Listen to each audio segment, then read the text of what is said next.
भाई ने पूछा है कि मैं कोशिश करता हूँ लेकिन मैं अपने आप को कंट्रोल नहीं कर पा रहा, मैं अपने दिल को इत्मीनान नहीं दे सकता।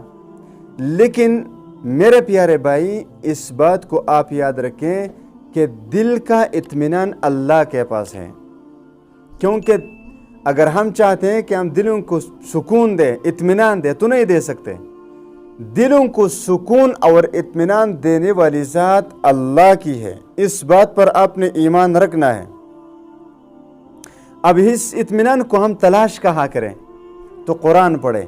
सूरत यूसुफ में अल्लाह तबारक व तआला फरमाते हैं, अल्लज़ीना आमनू व तत्मइन्नु क़ुलूबुहुम बिज़िक्रिल्लाह अला बिज़िक्रिल्लाहि तत्मइन्नुल क़ुलूब। खबरदार कि दिलों का इत्मीनान कुरान में है, अल्लाह के याद करने में है, जिक्र में है, कुरान में है। जिक्र करो, अल्लाह को याद करो, तो आपके दिल को सुकून मिल जाएगा।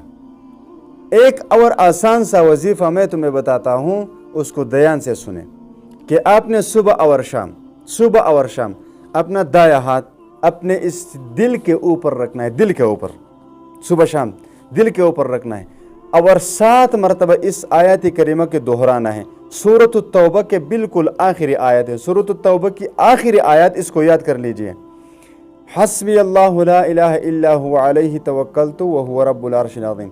इस आयत करीमा को आपने 7 मरतबा पढ़नी है और फिर अपने हाथों पर दम करके इसी तरह और अपने दिल पर फेरना है।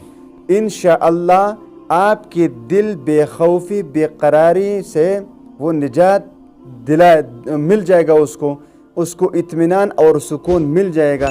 इसके अलावा आप अल्लाह को ज़्यादा से ज़्यादा याद करें, इंशाअल्लाह ताला आपके दिल को सुकून और इत्मीनान ज़रूर नसीब होगा।